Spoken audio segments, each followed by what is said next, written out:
Magandang umaga po sa inyong lahat. Ako po si Presi Lumibaw ng Barangay Mapalaksyaw.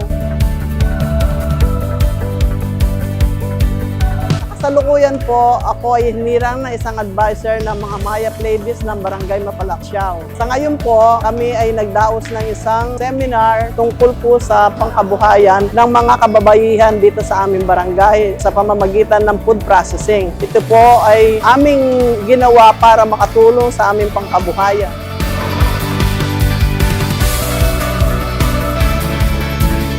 Kami po'y lubos na nagpapasalamat sa ating Mayora, Mayor Susan Yap, sa ating Gobernador na si Christian Yap at Congressman Dick Yap. Sana po ipagpapatuloy natin magbigay ng serbisyong Mayap, lalong-lalo na po dito sa aming barangay.